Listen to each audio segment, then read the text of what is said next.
உழவு உலகின் உயிர்நாடி. மனித உழைப்பின் மிக உயர்ந்த கூறுகளுள் ஒன்று வேளாண்மை. இயற்கை வேளாண்மையை விரும்பி ஏற்று செயலாற்றி வரும் நமது வேளாண் முற்றம் சூரிய கதிருடன் பிணைந்த மழைத்துளியின் எதிரொலிப்பை வெளிக்காட்டும் வானவில்லின் 7 வண்ணங்கள் போன்று ஒளி வீசும் 7வது நிகழ்ச்சிக்கு உலக வேளாண் மக்களை அன்புடன் வரவேற்கின்றது. உழவுக்கும் தொழிலுக்கும் வந்தனை செய்வோம், இயற்கை விவசாயத்தை பெருகிடச் செய்வோம் என்ற கொள்கை பரப்பில் தம் வாழ்நாளை அர்ப்பணித்து வரும் நமது இயற்கை வேளாண் அறிவியல் ஆய்வாளர் திரு மகேந்திர எம் மணிவாசன் அவர்களின் தொழில்நுட்பத்தால் கண்டறியப்பட்ட இயற்கை இடுபொருட்களை பயன்படுத்தி பலர் உயர் மகசூல் கண்டுள்ளனர். நமது ஆய்வாளரின் வழிகாட்டுதலினால் தொடர்ந்து பல சாதனைகளை படைத்து வருபவர் கடலூர் மாவட்டம் கறிவேப்பிலை குறிச்சியைச் சார்ந்த இயற்கை விவசாயி திரு சேகர் வைகுந்தம் அவர்கள். அவர் நமது வி ஃபார்ம் ஆர்கானிக் ஃபவுண்டேஷன் நிறுவனத்தின் அமைப்பாளரின் மிகச்சிறந்த வழிகாட்டுதலினால் இயற்கை விவசாயத்தில் பல சாதனைகளை படைக்க முடியும் என்ற உறுதியை நம்மிடையே பகிர்ந்து கொள்ள வருகிறார். வாருங்கள் அறியலாம். இயற்கை ஆராய்ச்சியாளர், விவசாய ஆராய்ச்சியாளர் திரு மணிவாசன் ஐயா அவருடைய அறிமுகம் கிடைத்தது. அப்பொழுது அவருடைய நட்பு எனக்கு பெரிதும் உதவியாக இருந்தது. எப்படி என்றால், இப்போ நான் ஒவ்வொரு பயிருக்கும் ஒரு கஷ்டங்கள் வரும். ஒரு பயிர் ஆரம்பத்திலேயே நல்லா இருக்காது, ஒரு பயிர் கடைசியில் நல்லா இருக்காது. இதற்கெல்லாம் எப்படி தீர்வுகள் அப்படின்னு கேட்கும்போது அவர் கரெக்டாக கூப்பிட்ட உடனே ஃபீல்டுக்கு சரியான ஆலோசனையை சொல்லி அந்த பயிரை எப்படி செய்யணும், எப்படி செஞ்சால் நல்லா வரும்னு கரெக்டாக சொன்னார். இப்போ செம்பேன் அப்படின்னு என்னுடைய பயிருக்கு அப்படியே அரக்கிக்கிட்டு இருந்தது, உட்காந்துருந்தது.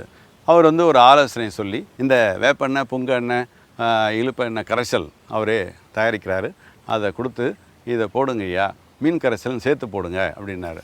போட்ட உடனே அது தெளிவாகி டக்குன்னு நெல் ஏந்திரிக்க ஆரம்பிச்சிச்சு. ஸோ அவருடைய ஆலோசனையில் இன்னும் சிறப்பாக என்னால் செய்ய முடியுது. எங்களுடைய நோக்கம் என்னென்னா, இப்போது இது நாங்கள் ஒரு குழுவாக சேர்ந்து செயல்படுகிறோம். இயற்கை விவசாயத்தை முன்னெடுக்கணும், இயற்கை விவசாயத்தை பரப்பணுங்கிறதுல அவரும் முன்னோடியாக இருக்கார். எனக்கு ஏற்கனவே அந்த எண்ணம் ரொம்ப ஸ்ட்ராங்காக இருக்குது. எல்லோரும் சேர்ந்து ஒரு குழுவாக இந்த இயற்கை விவசாயத்தை எப்படி முன்னெடுக்கிறது அப்படிங்கிறத நாங்கள் ஆலோசனை செஞ்சு செய்யலாம் அப்படின்னு முடிவெடுத்தோம். அப்படி இருக்கும்போது தான் சில ஆலோசனைகள்லாம் அவங்கவுங்க அந்த பட்டறைகள் நடத்தணும். எப்படி பட்டறைகள், செயற்பயிற்சிகள்லாம் செய்யணும். இப்போ என்னென்ன பயிருக்கு என்னென்ன போடணும், எப்படி இருபொருள்களை தயாரிக்கிறது, இதெல்லாம் ஒரு பட்டறைகள் பண்ணால் என்ன அப்படின்னு ஐயா ஆர்கனைஸ் பண்ணியிருந்தார், யார் மணிவாசகன் ஐயா. அதன் பிரகாரம் போன வாரம் கூட ஒரு பட்டறையை உடையூரில் அவர் ஐயா டெமான்ஸ்ட்ரேட் பண்ணி காட்டினார். எப்படி ஜீவாமிர்தம் பண்ணுறது, மீன் கரைசல் எப்படி பண்ணுறது, எண்ணெய் கரைசல் எப்படி பண்ணுறதுன்னு. இதெல்லாம் ஒரு அருமையான வாய்ப்பு. எங்களுக்கு தெரிஞ்ச நல்ல விஷயங்கள் இந்த உலகத்துக்கு தெரிய வேண்டும். முதல்ல நம்ம தமிழ் மண்ணில், நம்ம தமிழ்நாட்டில், பாரம்பரியம் மிக்க நம்ம தமிழ்நாட்டில் விவசாயம் என்றால், இயற்கை விவசாயம் என்றால் முன்னோடி பல்லாயிரம் ஆண்டுகளுக்கு முன்னால் பாரம்பரிய நெல்களை கண்டுபிடித்து, பாரம்பரிய அரிசியில் மருத்துவ குணங்கள் உள்ள அரிசிகளை கண்டுபிடித்த நம்முடைய தமிழ்நாட்டில் இதை பரப்ப வேண்டும் என்பதுதான் எங்களுடைய முதல் குறிக்கோள். அதில் வெற்றிகரமாக மணிவாசன் ஐயா செயல்படுறார். அவர் ஆராய்ச்சியாளருங்கிறதால இது என்ன ஒரு பாராட்டுறதுன்னா, அவர் எம்எஸ்சி அக்ரி, பிஹெச்டி ஆராய்ச்சியாளர்.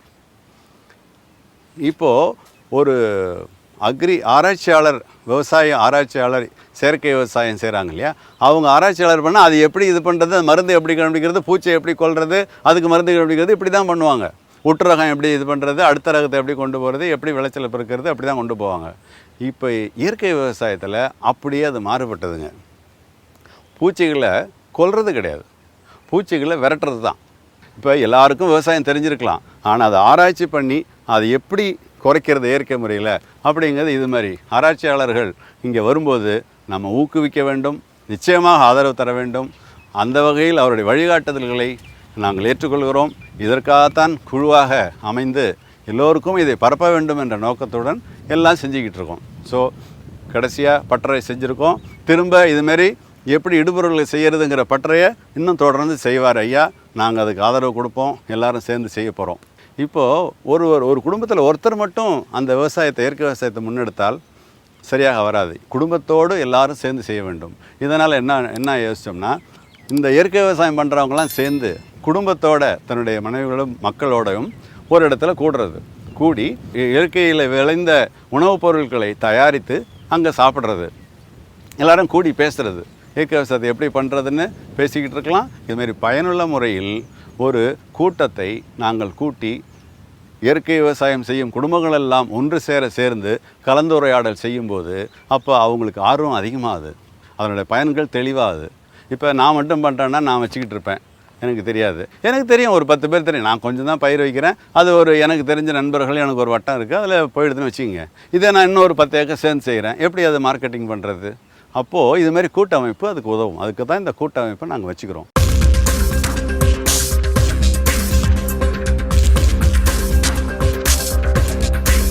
ஆசான் இல்லாத பிள்ளை நெறிப்பட வாழ்தல் இல்லை என்னும் முதியோர் மொழிக்கேற்ப இயற்கை விவசாயத்தை நல்லதொரு ஆசானால் மட்டுமே வழிநடத்த முடியும் என்கிறார் கடலூர் மாவட்டம் ஸ்ரீமுஷ்டம் அருகில் உள்ள காவனூரைச் சேர்ந்த திரு சிவகுமார் அவர்கள். இவர் நமது வேளாண் முற்றத்தின் ஆணிவேர் என்றே கூறலாம்.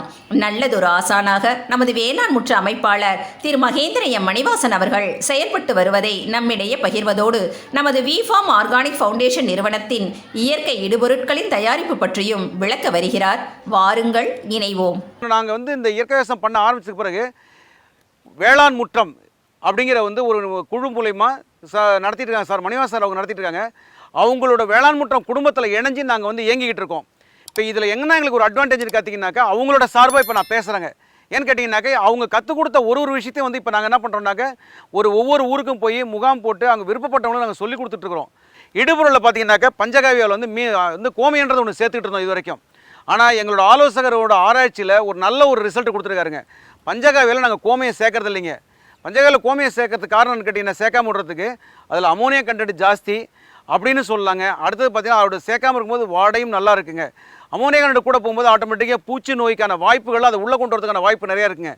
நாங்கள் அதை சேர்க்காததோட விளைவு என்னன்னு அருமையான விஷயமா இருக்குது. விஞ்ஞானிகளோட ஆராய்ச்சிப்படி பார்த்தீங்கன்னா, மண்ணில் கரிம சத்து இல்லைன்னு சொல்கிற அளவுக்கு தாங்க வந்துட்டாங்க. ஏன்னா அவங்க சொல்கிற பாயிண்ட்னா 4% 0.0 சம்திங் தான் இருக்குன்னு சொல்கிறாங்க. அது இருக்கிறது ஒன்று தான், இல்லாமல் இருக்கிற சூழ்நிலை தாங்க ஏற்றுக்கணும். அப்படி தான் ஏற்றுக்கணும். அதுக்கு தான் அவங்கள்ட்ட மணிவாசர்கிட்ட நாங்கள் அந்த ஹியூமிக் பேஸாக நெய்வேலி நிலக்கரித்தார் அப்படிம்பாங்க, அதை சேர்த்து நாங்கள் கொடுத்துட்ருக்காங்க. அது பல அடிப்படையில் சேர்ந்துருக்குங்க. அதில் பார்த்தீங்கன்னாக்க கடல் பாசி இது மாதிரி நிறைய விஷயங்களை சேர்ந்துருக்குங்க. அது என்ன பண்ணுனாக்க, மண்ணோட நுண்ணூட்டத்தை வளர்க்கும். கரிமச்சத்தை மெயினாக கூட்டி கொடுங்க. கரிமச்சத்தை கூட்டினாலே மண் வளம் கூடுறதுக்கான ஒரு பெரிய வாய்ப்பை உருவாக்கி கொடுக்குதுங்க. வேர் வளர்ச்சி தூண்டுது, மண்ணோட கரிமச்சத்தை கூட்டுது.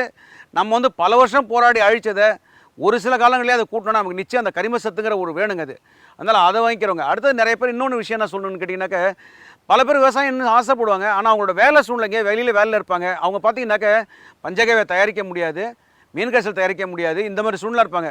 அவங்களோட ஆர்வம் எந்த அளவுக்கு இருக்கோ அந்த அளவுக்கு இதான் தயாரிக்க முடியலன்னா அவங்களோட மனநிலை பார்த்தீங்கன்னா ரொம்ப சங்கடப்படுது. எங்களோட கான்செப்ட்னா வீட்டுக்கு ஒரு விவசாயம் நாங்கள் உள்ளே கொண்டு வந்து ஆசைப்படுறோம். ஏன்னா காலத்தின் கட்டாயம் இயற்கை விவசாயங்க. அப்போ வீட்டுக்கு ஒரு விவசாயம் கொண்டு நாங்கள் இடுபொருள் தயாரிக்கலனாக்கா அது என்ன பண்ணுவாங்க? அது அப்போ அந்த விவசாயம் நஷ்டத்துக்கு தான் போகும். அவர் கொஞ்ச நாள் அந்த விவசாயத்தை விட்டுட்டு வெளியில் போயிடுவாங்க. அதுக்காக நாங்கள் என்ன பண்ணுறோம்னா, இப்போ நாங்களே இடுபொருள் எல்லாத்தையும் தயாரிக்கிறோங்க. பார்த்தீங்கன்னாக்கா நாங்கள் பஞ்சகாவியா, மீன் கரிசல், முட்டை கரிசல், இப்படி நாங்கள் நிறைய தயாரிச்சுட்டு இருக்காங்க. இதுக்குன்னே என்ன பண்ணுறாங்கன்னா, எங்கள் வேளாண் முற்றத்தில் மணிவாசர் அவங்க தயார் பண்ணி ரெடியாக வச்சுட்ருக்காங்க. ஏன்னா இது மாதிரி இருக்கிறவங்களையும் விட்டுடக்கூடாது, அவங்களும் விவசாயத்துக்கு வரணும், அவங்களோட வளர்ச்சியும் வரணுங்க, அவங்களால 10 பேர் பரவணும் அப்படின்றதுக்காக அவங்க பஞ்சகாவியா, மீன் கரிசல், முட்டை கரிசல் இது மாதிரி நிறையா கொடுத்துட்ருக்காங்க. இன்னும் சொல்லணுன்னாக்கா நாங்கள் என்ன பண்ணுறோம்னாக்கா, நாங்கள் மட்டும் இல்லாமல் இதை எங்கெங்கெல்லாம் எப்படி தயாரிக்கணுன்றதை தனி ஒரு மனுஷனாக என்ன மாதிரி இல்லாமல் ஒரு ஊரில் 10 பேர் சேர்ந்து கூப்பிட்டாலும் எங்கள் வேளாண் முற்றத்தின் சார்பாக சொல்லிக் கொடுக்க நாங்கள் ரெடியாக இருக்கோங்க. இது சொல்லிக் கொடுக்குறதுனாக்க நீங்களும் கற்றுக்கணும், உங்களால் 10 பேர் பலனுக்கு தான் எங்களோட அடிப்படை நோக்கம். ஏன்னா இன்றைக்கி பார்த்தீங்கன்னா விவசாயம் ரசாயனத்தில் அழிஞ்சிக்கிட்டே இருக்குங்க. அது பாட்டுக்கு விவசாயம், இயற்கை விவசாயம் ஒரு பக்கம் தலை தூக்கினாலும் இன்னும் எங்களோட முழு வேகம் கொண்டு போக முடியல. ஏன்னா இன்னும் நிறைய பேரோட மைண்ட் செட்டு பார்த்தீங்கன்னா அதில் தான் இருக்குது. இதை விட இன்னொன்று என்னென்னு கேட்டிங்கனாக்க, நான் இந்த வாட்ஸ்அப் குழுவில் நிறைய குழுவில் பயணிக்கிறேங்க. பயணிக்கிறதுல என்னன்னு பார்த்தீங்கன்னா, ஒவ்வொருத்தரோட பதிவு என்னன்னு பார்த்தீங்கன்னா, ஒரு வயலில் ஒரு பூச்சி நோய் இது மாதிரி இருக்குன்னாக்க ஒவ்வொருத்தரும் பதிவு போடுறது என்ன பண்ணால், சந்தேகத்தின் அடிப்படையிலையும் யூகத்தின் அடிப்படையில் அந்த பதிவு போடுறாங்க. இதை செஞ்சால் சரியாக போயிடும், இதை செஞ்சால் தீர்வு கிடைக்கிறது தோராயமாக தான் சொல்கிறாங்களே ஒழிய ஆணித்தரமாக இதை செய்யுங்க, இதை சரியாக போயின்னு சொல்கிற அளவுக்கு எனக்கு இதுவரைக்கும் சரியான ஆலோசனை கிடைக்காம இருந்துகிட்டு இருந்தாங்க. ஆனால் இன்றைக்கி நான் கொஞ்சம் நிம்மதியாக இருக்கேன். என்னோட பலுவை தூக்கி இன்னொருத்தர் தள்ள வைக்கிறேன்னாக்க அது வேளாண் முற்றத்தை நடத்தக்கூடிய என்னோட ஆலோசகர் மணிவாசகம் ஐயா மட்டும்தான். அது ஏன்னு கேட்டிங்கன்னா, அவங்க கொடுக்குற ஒரு தீர்வும் 100% சரியாக இருக்குதுங்க. பெரம்பலூருக்கும் எனக்கும் உதாரணம் பார்த்தீங்கன்னா குறைஞ்சது ஒரு 80 கிலோமீட்டர் வருதுங்க. காலையில் பார்த்தீங்கன்னா 5:30 மணிக்கு கிளம்பி என்னோட வயலில் 5:30 மணிக்கு நிற்கிறாங்க அவங்க. அப்போ பார்க்கும்போது அவங்களோட ஆர்வமும் அவங்களோட வேகத்தை நம்ம ஈடு கொடுக்குறோம்னு பார்த்தா யோசிக்கிற விஷயமா தான் இருக்குது. ஏன்னா நான் என் வயலில் இருக்கேன், அங்கேருந்து வராங்க. அப்போ என்னாச்சுன்னா அவங்களுக்காக நாங்கள் இன்னும் அதிகமாக போட்டி போட்டு என்னோட வேகத்தை கூட்ட வேண்டிய ஒரு கட்டத்தில் இருக்காங்க. நாங்கள் பூச்சி நோய்க்கு மீன் கரைசல் மாதிரியே வேப்பெண்ணெய், இழுப்பெண்ணெய், புங்கெண்ணெய் இது 3 ஒரு கரைப்பானில் சேர்த்து நாங்கள் தெளிக்கும் போது என்னாச்சுன்னு கேட்டிங்கன்னா, அந்த வாடைக்கு பூச்சி கொல்லி அல்லங்க, பூச்சி விரட்டி. பூச்சி விரட்டிங்கன்னா பூச்சி வந்து அந்த பயிரோட சுவாசம் தெரியாத போது பூச்சி வேற எங்கேயா இடம் பெயர்ந்து போயிடுங்க. அதுதாங்க பூச்சி விரட்டிங்கிறது. பூச்சி கொல்லிங்கிறது என்னன்னு கேட்டிங்கன்னாக்க ரசாயனம் அடித்து கொள்றதுங்க. இதில் இன்னொரு முக்கியமான விஷயம், எந்த ஒரு விவசாயியாக இருந்தாலும் தயவு செஞ்சு உங்களுக்கு சரியான ஒரு ஆலோசனை தேர்ந்தெடுக்காமல் விவசாயத்துக்கு போகாதீங்க. நமக்கு எல்லாம் தெரியுதுன்னு நினைக்கும் போது தான் பல இடங்களில் விவசாயிகள் தோற்று போகிறதுங்க. ஏன்னா ஒரு வேலைக்கு போகிறவங்க பார்த்தீங்கன்னாக்கா அவங்க வேலைக்கு 1ஆம் தேதி போனால் 31 சம்பளத்தை கணக்கு பண்ணி கரெக்டாக போகிறாங்க. ஒரு தொழில் ஆரம்பிக்கிறவங்க பார்த்தீங்கன்னா இவ்வளோ செஞ்சோன்னா இந்த அளவு டார்கெட் ஃபிக்ஸ் பண்ணி செய்கிறாங்க. ஆனால் விவசாயி மட்டும் தான் நட்டுட்டாக அறுக்கிற நீங்கள் போனால் போகணும் நினைக்கிற ஒரு மனநிலை தூங்குற ஆள் நம்ம விவசாயி மட்டும்தாங்க. அந்த மனநிலேருந்து தயவு செஞ்சு நீங்கள் மாறி வரணும் அப்படிங்கிறது என்னங்க. என்ன காரணம் கேட்டால் முதல்ல நான் சொன்ன மாதிரி நிறைய பேர் வந்து தெரிஞ்சதான் நினச்சிக்கிட்டு தெரியாத வேலையை செஞ்சுட்டு இருக்காங்க. அது மகா தப்புங்க. உதாரணத்துக்கு ரசாயனமே நீங்கள் பயன்படுத்தி தான் நான் விவசாயம் பண்ணுவோம் நீங்கள் மாற மாட்டேன்னு நினச்சாலும் உங்களுக்குன்னு சரியான ஆலோசனை தீர்மானிச்சுங்க. என்ன காரணம் கேட்டிங்கனாக்க நீங்கள் ஒரு மருந்து கடையில் போய் கேட்டிங்கன்னா அவங்க அந்த கம்பெனி சார்ந்த ஒரு பிரதிநிதி அனுப்புவாங்க. அவர் என்ன பண்ணுவார்னாக்க நோய் இருக்கா பூச்சி இருக்கான்றது பற்றி இல்லை, அவங்க கம்பெனியில் என்ன மருந்து உற்பத்தி ஆகுதோ அதை உங்கள் தலையில் கட்டுறது மட்டும்தான் அவங்களோட குறிக்கோளாக இருக்கும். அடுத்து அதை வாங்கிட்டு வந்து நீங்கள் ஸ்ப்ரே பண்ணும்போதுனா அந்த பயிரும் வீணாக போகுது. அடுத்தது பார்த்தீங்கன்னா பயிரில் வந்து அந்த எல்லாம் பயிரோட தோல்லாம் பார்த்தீங்கன்னா மெலிசு ஈர்க்கக்கூடிய ஒரு மெலிசான தோல் தான். அதில் ஈர்க்கக்கூடியது என்னாச்சுன்னா அந்த விஷமாக மாறுது. அதை அடிக்கிறவனும் விஷமாக மாற விஷத்தை ஏற்றுக்கிறான். சுவாசிக்கிறது விஷம், சாப்பிட்றது விஷம். இது எங்கெங்கெல்லாம் நம்ம உற்பத்தி பண்ணி கொடுக்குறோமோ அங்கே நமக்கு மறைமுகமாக நம்ம பாவத்தை மூட்டை கட்டிகிட்டு இருக்கிறோம். தயவு செஞ்சு நீங்கள் வந்து அந்த விஷயத்துக்கு போகாதீங்க. இப்போ நான் ரொம்ப நாளாக தேடினதுக்கு பிறகு எனக்கு கிடைச்ச மிகச்சிறந்த ஆலோசகர் திரு மணிவாசன் ஐயா மட்டும்தான். பயிருக்கான சாப்பாடு சரியான சாப்பாடை கொடுக்குறோம், சரி விகிதத்தில் கொடுத்துட்ருக்கோங்க. ஏன்னா இடுபொருள் தயாரிக்கிறதுக்கிறதெல்லாம் இது நம்ம முதல்ல நாங்கள் நிறைய பேசியிருக்கோம். இப்போ சாப்பாடு கொடுக்குறதும் சரியான ஆலோசகருங்கிற ஒரு விஷயத்துக்கு வராங்க. முக்கியமாக அடித்து பேசுறது காரணம் என்னன்னு கேட்டிங்கனாக்க சரியான ஆலோசகரும் சரியான வழிகாட்டுதலும் இல்லைன்னா நிச்சயமாக நம்ம தோற்று போகிறது 100% உண்மைங்க. அதனால் நீங்கள் வந்து எந்த ஏரியா வந்தாலும் பரவாயில்லைங்க, ஒரு 10 பேரோ 15 பேரோ ஒரு குழுவாக சேர்ந்து எங்கள் வேளாண் முற்றம் நிகழ்ச்சிக்கு நீங்கள் தொடர்பு கொண்டீங்கன்னாக்க உங்களோட பயிருக்குண்டான சந்தேகங்களும் இடுபொருள் தயாரிக்கிறது எப்படி விவசாயம் பண்ணுங்கிறதெல்லாம் நாங்கள் சொல்லிக் கொடுக்க தயாராக இருக்கோம். ஒவ்வொரு விவசாயி வீட்டிலும் இருக்க வேண்டிய பொருட்களான பஞ்சகவ்யம், மீன் கரைசல், கவசதீன் கரைசல், எண்ணெய் கரைசல், பிரண்டை கவசம், அந்த வகையில் இன்றைக்கு நம்ம 2 பொருளை பார்க்க போகிறோம்.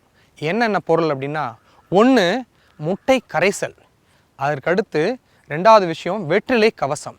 இது என்ன முட்டை கரைசல்? முட்டையை அப்படியே கரைச்சி விட்டால் முட்டை கரைசலா? கிடையவே கிடையாதுங்க. கோழி வைக்கக்கூடிய அந்த முட்டையில் மிக முக்கியமான பொருள் என்னென்னா முட்டை ஓடு. ஆனால் நம்ம இன்று வரைக்கும் முட்டை ஓடை பயன்படுத்தியிருக்குமா அப்படின்னு கேள்வி கேட்டால் கிடையவே கிடையாது.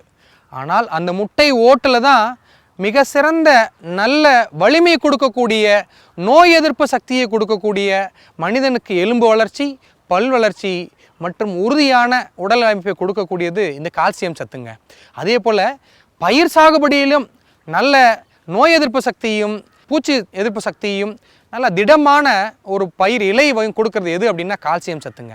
இந்த கால்சியம் சத்து நம்ம அந்த முட்டை ஓட்டில் நிறையா இருக்குது. அதை கரைச்சி அது கூட முட்டையில் இருக்கக்கூடிய புரோட்டீனை கரைத்து பயிருக்கு கொடுக்கும் பொழுது நல்ல நுண்ணூட்ட கரைசல் கிடைக்குங்க. அது மட்டும் இல்லாமல் நல்ல நோய் எதிர்ப்பு சக்தி கூடும். முட்டை கரைசல் தயாரிக்க போகிறோம். இதை முட்டை கரைசல்னு சொல்லலாம், முட்டை ரசம் அப்படின்னு சொல்லலாம். முதல்ல இது போல் ஒரு சின்ன பாட்டிலில், பிளாஸ்டிக் பாட்டிலாக இருக்கலாம், கண்ணாடி பாட்டிலாக இருக்கலாம், ஆனால் நல்ல மூடியுடைய பாட்டிலாக இருக்க வேண்டும்.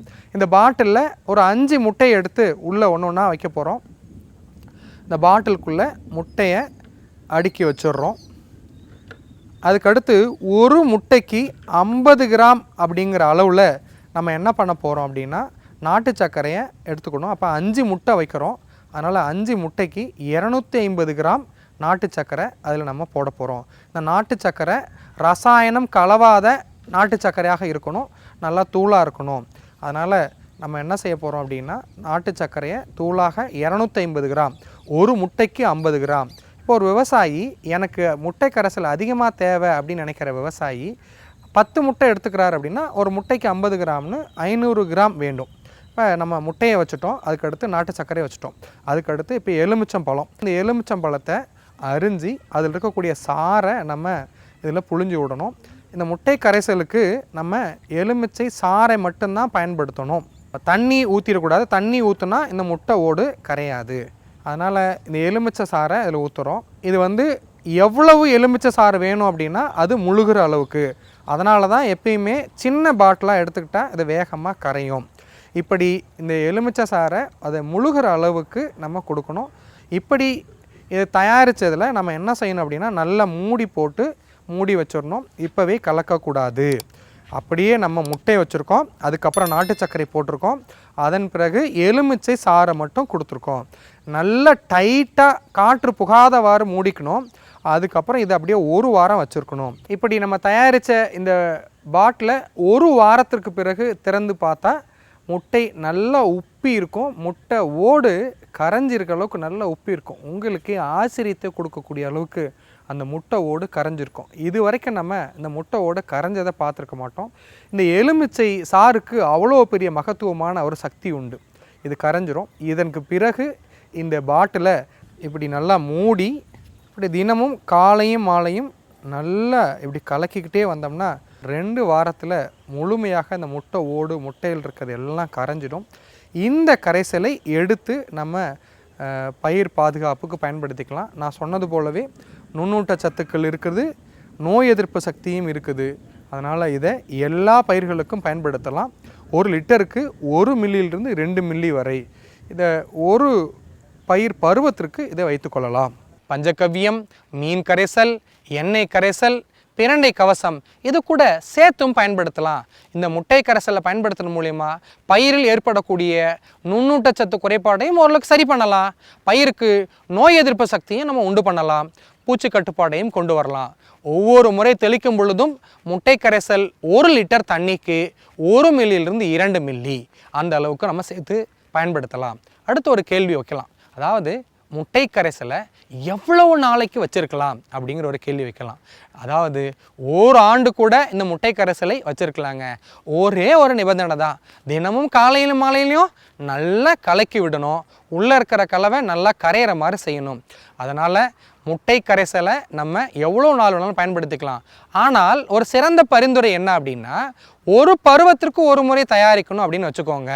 இந்த பருவம் நெல் சாகுபடி அப்படின்னா சம்பா பருவத்திற்கு ஒரு முறை, அல்லது குறுவை சாகுபடிக்கு ஒரு முறை, காய்கறினா ஒரு காய்கறி சாகுபடிக்கு ஒரு முறை அப்படின்னு ஒரு பருவத்திற்கு இந்த முட்டை கரைசலை வைத்துக்கொள்ளலாம்.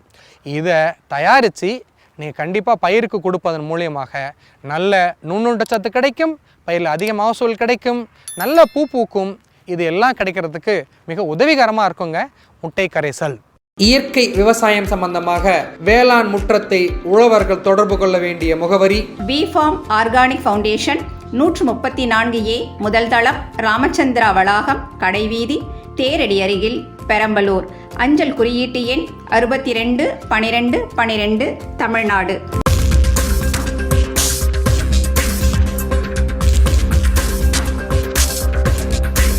இன்னொரு இடுபொருளான வெற்றிலை கவசத்தை பற்றி இன்றைக்கி நம்ம பேச போகிறோம். அது என்னங்க வெற்றிலை கவசம்? அதாவது நல்ல பளபளன்னு இருக்கக்கூடிய பச்சை மிளகாயை நம்ம உற்பத்தி செய்யணும்னு ஆசைப்படுறோம். ஆனால் நமக்கு கிடைப்பதோ ஒரு சில நேரத்தில் இது போல் அழுகின மிளகாய் கிடைக்கும், அல்லது நெல்லில் ப்ரௌன் ஸ்பாட்டுன்னு சொல்லுவோம், இலைப்புள்ளி நோய், குலை நோய், அதுக்கடுத்து அதில் வரக்கூடிய லட்சுமி நோய், அது மட்டும் இல்லாமல் கத்திரியில் காய் அழுகல் நோய் வரும், தக்காளியில் அழுகல் நோய் வரும். இப்படி பல்வேறு அழுகல் நோய் வரக்கூடிய இந்த பிரச்சனைக்கு என்ன பண்ணலாம் அப்படின்னா, நம்ம வீட்டில் முன்னோர்கள் பயன்படுத்திய வெற்றிலை அவ்வளோ பெரிய அருமருந்துங்க. ஆயுர்வேத மருந்துலேயும் சித்த மருத்துவத்திலையும் வெற்றிலை பல்வேறு மருத்துவத்துக்கு சொல்லியிருக்காங்க. அந்த அளவுக்கு மருத்துவ குணம் கொண்ட வெற்றிலையை பயன்படுத்தி அதன் கூட கிராம்பு இதை பயன்படுத்தி நம்ம வெற்றிலை கவசம் எப்படி தயாரிக்கிறது, அது எதுக்கெல்லாம் பயன்படுத்துறதுங்கிறத இன்றைக்கி பார்க்க போகிறோம். 1 ஏக்கருக்கு வெற்றிலை கரைசல், வெற்றிலை கவசம் தயாரிக்க தேவையான பொருட்கள்: 1 ஏக்கருக்கு 2 கவுளி வெத்தலை. அந்த வெத்தலை எடுத்துக்கிறோம். இதை நல்லா இது போல் அரைச்சி மாவாக எடுத்துக்கிறோம். அதுக்கடுத்து 100 கிராம் கிராம்பு, அதையும் இது போல் நல்லா அரைச்சி எடுத்துக்கிறோம். இப்போ இது ரெண்டையும் ஒன்றா கலந்துக்கிறோம். இது ரெண்டையும் ஒன்றா கலந்து கலக்கிட்டு இப்போ பார்த்திங்கன்னா எவ்வளவு அளவு தண்ணி இருக்குது அப்படிங்கிறத நம்ம பார்த்துக்கணும். அதுக்கேற்ற அளவு ஒரு 5 லிட்டர் தண்ணி இருக்கிற மாதிரி இப்போ இதில் தண்ணியை ஊற்றி 1 ஏக்கருக்கு 5 லிட்டர் நம்ம வெற்றிலை கரைசல் தயாரிச்சுக்கிறோம். அப்போ 100 லிட்டர் தண்ணியில் இந்த 5 லிட்டர் வெற்றிலை கரைசலை பயன்படுத்தி செய்யலாம். சொன்னது போலவே இலைப்புள்ளி, இலைக்கருகள், குலை நோய் இதுக்கெல்லாமே பயன்படுத்தலாம். பூ பூப்பதற்கு 15 நாட்களுக்கு முன்னரும், பூ பூத்த பின் 15 நாட்களுக்கு பின்னரும் இதை பயன்படுத்தி கொள்ளலாம். நல்லா கரைச்சி பயன்படுத்திக்கலாம். மிக அருமையான வெற்றிலை கரைசல். நம்ம பாட்டி தாத்தா எல்லாம் போட்ட வெத்தலை இன்றைக்கி நம்ம பயிருக்கும் பயன்படுது பாருங்கள். நல்ல மருத்துவ குணம் உடையது. இதுபோல் மருத்துவ குணம் உடைய வெற்றிலை கரைசலை நம்ம பயிருக்கு பயன்படுத்தி அந்த நெல் அரிசியை சாப்பிடும் பொழுது நமக்கு கிடைக்கிற சந்தோஷமே நம்பிக்கையும் வேறு தானுங்க. நல்ல ஆரோக்கியமான உடல்நிலை, ஆரோக்கியமான வாழ்க்கை பெறுவதற்கு இது போன்ற இடுபொருட்களை நாமே தயாரித்து பயிர் சாகுபடிக்கு பயன்படுத்தி விஷமில்லாத உணவை உற்பத்தி செய்வோம். குறிப்பாக இந்த வெற்றிலை கவசம் நாங்கள் கண்டுபிடிச்ச விதம் என்ன, அப்படி அவசியம் என்ன அப்படின்னு கேட்டால், நெல் பயிரில் தான் மிக முக்கியமான பயிர். நமக்கு எல்லா மக்களும் உணவாக எடுத்துக்கொள்ளக்கூடியது, 90% மக்கள் உணவாக எடுத்துக்கொள்ளக்கூடியது இந்த அரிசி உணவு தாங்க. இந்தியாவிலேயே 2வது மிகப்பெரிய அளவில் அதிக மக்களால் பயன்படுத்தப்படும் உணவு அரிசி உணவு. அப்போ இந்த அரிசி உணவு உற்பத்தியில் வரக்கூடிய பல்வேறு பிரச்சனைகள், ஒரு விவசாயி நெல் நடவு பண்ணி பயிர் பாதுகாத்து அதுக்கப்புறம் அது நல்லா பூ பூத்து பால் ஏறிடுச்சு, நல்லா பழுத்துருச்சு அப்படின்னு சொல்லி அக்கடான்னு வீட்டில் போய் இருக்க முடியாது. ஏன்னா அறுவடை பண்ணுவதற்கு முன்னே அங்கே கழுத்துக்குலை நோய் வந்து அந்த நெல் எல்லாத்தையும் பதறாக்கிவிடும். அதுக்கப்புறம் மகசூல் அப்படியே பாதியாக குறைஞ்சி போயிடுங்க. இதுக்கு காரணம் நம்ம மண்ணில் இருக்கக்கூடிய சத்துக்கள், நுண்ணுயிர்கள் குறைஞ்சு போனது தான் இதுக்கான காரணம். இந்த வெற்றிலை கவசத்தை நெல் பயிரில் எப்போ தெளிக்கலாம் அப்படின்னா, வருமுன் காப்போ தான் சிறந்தது. அதனால் கதிர் தொண்டையில் இருக்கும்போதே, அதாவது பூ பூப்பதற்கு 15 நாட்களுக்கு முன்னர், பூ பூத்த 15 நாட்களுக்கு பின்னர், நல்லா பால் ஏறி இருக்கும் பொழுதும் 2 முறை நம்ம இந்த வெற்றிலை கவசத்தை தெளிக்கணும். இந்த வெற்றிலை கவசத்தை எதன் கூடலாம் சேர்த்து பயன்படுத்தலாம் அப்படின்னா, கண்டிப்பாக நீங்கள் தயாரிப்பது அனைத்துமே ஒரு மூலிகைகளை கொண்டு உங்கள் தோட்டத்தில் இருக்கிறத பயன்படுத்தான் செய்கிறீங்க. அதனால் பஞ்சகவியத்து கூட சேர்த்துக்கலாம், மீன் கரைசல் கூட சேர்த்துக்கலாம், எண்ணெய் கரைசல் கூடவும் சேர்க்கலாம், பிரண்டை கவசத்து கூடவும் சேர்க்கலாம், முட்டை கரைசலுடனும் சேர்க்கலாம். ஆக எல்லாத்துக்கூடையும் இது சேர்ந்து போகும்.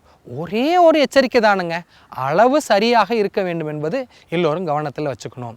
அதற்கடுத்து ஒரு விவசாயி கேட்கலாம், நான் வெற்றிலை கவசம் தெளிச்சிட்டா எனக்கு குலை நோயே வராதா அப்படின்னு உங்களுக்குள்ள ஒரு எச்சரிக்கையான கேள்வி கேட்கலாம். குலை நோய் வராமல் இருப்பதற்கான வாய்ப்புகள் அதிகம். எப்பொழுதுமே ஒரு கிருமி அது அங்கே வளர்வதற்கு சாதகமான சூழ்நிலை இருந்தால் மட்டும்தான் அது அதிக அளவில் அங்கே வரக்கூடிய வாய்ப்பு இருக்குது. அதனால் நம்ம எச்சரிக்கையாக தெளித்து பார்க்குறோம். வேளாண் முற்றத்தில் அனைவருக்கும் ஒரு அன்பான அழைப்பு விடுகிறேன். கடலூர் மாவட்டத்தில் எப்படி விவசாயிகள் ஒரு கூட்டமைப்பாக சேர்ந்து, அதே போல் இன்று தஞ்சாவூர் மாவட்டத்திலும் கூட்டமைப்பாக சேர்ந்திருக்கிறார்கள், தருமபுரியிலும் கூட்டமைப்பாக சேர்ந்திருக்கிறார்கள். அதே போல் ஒவ்வொரு பகுதியிலும் இருக்கக்கூடிய விவசாயிகள் கூட்டமைப்பாக சேர்ந்து, நீங்கள் ஒரு 10 விவசாயிகள் சேர்ந்து எங்கள் பகுதிக்கு வாங்க, பயிற்சி கொடுங்க அப்படின்னா நான் வந்து செய்முறை பயிற்சி கொடுக்க தயாராக இருக்கிறேன். ஆக நீங்களும் இயற்கை வேளாண் இடுபொருட்களை தயாரிப்பது எப்படி என்று கற்றுக்கொண்டு நேரடியாக பார்த்து அந்த கூட்டத்தில், பயிற்சி கூட்டத்தில் நீங்களும் பயிற்சி பெற்று உங்கள் தோட்டத்திலும் போய் தயாரித்து நீங்கள் பயன்படுத்தி இயற்கை விவசாயத்தை வெற்றிகரமாக செய்யலாம். இன்னும் ஒரே ஒரு விஷயங்க, இது ஆசை தான். கண்டிப்பாக நிறைய பேர்த்துக்கு என்னை விட அதிகமாக தொழில்நுட்பங்கள் தெரிஞ்சிருக்கலாம், ஆனால் அது உங்களுக்குள்ளேயே வச்சுருக்கலாம். அது மாதிரி வச்சுருக்காமல் கண்டிப்பாக நம்மள்கிட்ட சொல்லுங்கள். அதில் கொஞ்சம் கொஞ்சம் அறிவியல் ரீதியாக என்ன இருக்குது அப்படின்னு தெரிஞ்சுக்கிட்டு நம்ம செஞ்சு பார்த்துட்டு இதை 10 விவசாயிக்கு சொல்லுவோம், அவங்களும் செஞ்சு பார்க்கட்டுமே. கண்டிப்பாங்க நம்ம இந்த உலகத்தில் 4 பேர்த்துக்கு நல்லதை செஞ்சுட்டு போவோம். வாருங்கள், வேளாண் முற்றத்தில் உறவுகளாக இணைவோம், இயற்கை விவசாயத்தில் வெற்றி பெறுவோம், உலக மக்களுக்கு விஷமில்லாத ஒரு உணவை கொடுப்போம், நம் எதிர்கால சந்ததிக்கு உயிருள்ள மண்ணை கொடுத்துட்டு போவோங்க. நிச்சயமாக எந்த ரூபத்திலாவது ஒரு மனிதன் ஒரு நாளைக்கு 3 முறை உணவு எடுத்துக்கிட்டே ஆகணும். அந்த வகையில் ஒவ்வொரு நேரமும் சாப்பிடக்கூடிய உணவு விஷமில்லாத அமிழ்தமாக இருக்க வேண்டும் என்று கேட்டுக்கிறேன். இதுதான் என்னுடைய ஆசை, என்னுடைய வாழ்நாள் நோக்கம். இதுவே நம் உறவுகளாகிய உங்களுடைய நோக்கமாக இருக்கணும்னு கேட்டுக்கிறேன். நன்றி, வணக்கம். 21/10/2010 ஆண்டில் பிறந்த தனது ஒரே செல்வ மகள் அமிழ்தாவின் பிறந்த நாளில் மகளுடன் பயிலும் மாணவரிடையே இயற்கை வேளாண் சார்ந்த பல போட்டிகளை நிகழ்த்தி பரிசளிப்பதோடு இயற்கை வேளாண் ஈடுபாட்டுடன் விழிப்புணர்வையும் ஏற்படுத்தி வருகின்றார். மகளின் முதல் வகுப்பு தொடக்க வருடமான 2016 முதல் தொடர்ந்து வரும் இச்செயல்பாடு அவர் மண் மீது கொண்ட நேசத்தையும் இயற்கை வேளாண் மீது கொண்ட பாசத்தையும் வெளிக்காட்டுகின்றது என்பதை ஐயமின்றி தெளியலாம். வணக்கம், என் பேரு மா அமிர்தா. நான் 1வது படிக்கிறதுலேருந்து என் பள்ளி நண்பர்களோடு இயற்கை விவசாயத்தை விதைப்போம் அப்படிங்கிற நிகழ்ச்சி மூலமாக கொண்டாடுறேன். இந்த வருஷமும் அப்படியே தான் கொண்டாடுறேன்.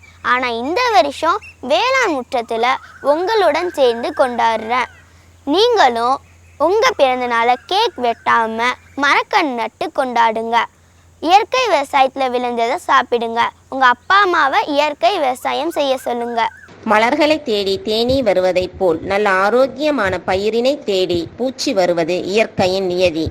அந்த நேரத்தில் பயிரினை பாதுகாக்க ஓர் கவசத்தினை அறிமுகப்படுத்த இருக்கிறார் நமது இயற்கை வேளாண் விஞ்ஞானி உயர் திரு மகேந்திர எம் மணிவாசன் அவர்கள். இங்கு 7 இலைகளை பயன்படுத்தி நமது பயிரில் ஏற்படும் பூச்சி தாக்குதல்களை கட்டுப்படுத்த இயற்கை பூச்சிக்கொல்லியை தயாரித்து அதை எப்படி பயன்படுத்துவது என்று நமக்கு விளக்கம் சொல்ல வருகிறார். அடுத்த வாரம் இதே நாள் இதே நேரம் காத்திருங்கள் உறவுகளே. நஞ்சில்லா சமுதாயம் படைக்க விரும்பும் உலகம் முழுவதும் உள்ள உதவும் உள்ளங்களை வேளாண் முற்ற அமைப்பு இருகரம் குப்பி வரவேற்கின்றது. தொடர்பு கொள்ள வேண்டிய முகவரி விஃபார்ம் ஆர்கானிக் ஃபவுண்டேஷன், 134A, முதல் தளம், ராமச்சந்திரா வளாகம், கடைவீதி, தேரடி அருகில், பெரம்பலூர். அஞ்சல் குறியீட்டு எண் 621212, தமிழ்நாடு. உழவர் சமுதாயம் காப்போம், இயற்கை வேளாண்மையை வளர்ப்போம்.